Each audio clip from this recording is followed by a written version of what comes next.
Hey guys, welcome back to Electrical Car Repair Live. Thank you guys for watching and subscribing to the channel. Today will be super helpful video to any EV having a Ford C-Max, Ford Fusion, Lincoln MKZ with a hybrid or hybrid energy engine. The common thing between these three vehicles, the same engine transmission has been used in all these three vehicles. If you need to find where the crankshaft position sensor is located because you need to remove it or replace it, stay with us. We'll cover that today and we'll explain what needs to be done and one common mistake people make as well. So make sure to stay till the end.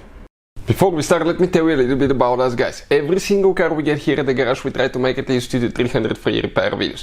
Why we do that? Simply because our mission at the shop is to save you as much money as we can. All we need in return, please subscribe to the channel, like the video, that way we can keep making these absolutely free videos. Another thing, if you want to save quite a bit of money on car parts, tools, anything for your car guys, check out the link in the description of the video below. That's where we get all our tools and supplies from. So let's go ahead and start on it now. So let's go ahead and explain what to do. Now right here, if you open the hood, you will see it's that hybrid engine that we have right here specifically. Let us show you. You can see this is the engine guys. Crankshaft position sensor is nowhere to be found here, but if you come underneath and you remove the engine splash shield, if you want to see how to remove engine splash shield, it will be about the same for all three vehicles. This is your engine. Okay, this is engine, transmission, oil filter, water pump, and if you keep coming guys, right there, okay, on the side where your serpentine belt is supposed to be, right, you can see that's where the crankshaft pulley is, right here. That's usually on the regular cars where the serpentine belt will be. That's on the very right side, on the passenger side of the engine towards the wheel.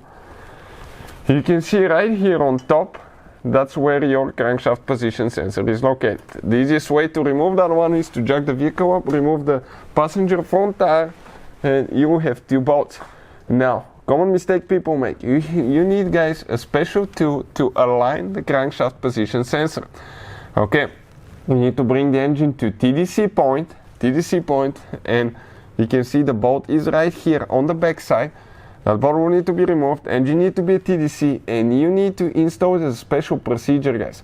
You need to install it on a special tool. We have a video about crankshaft sensor calibration on Ford Mazda guys. You can check about that. Okay, and it will teach you where exactly needs to be.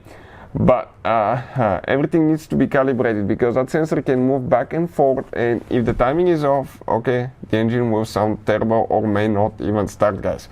So that's where it's located. In case you need to replace it, you will need special tools. I will put the link in the description of the video below where you can get them from if you need help with that. Thank you for watching and see you guys next time.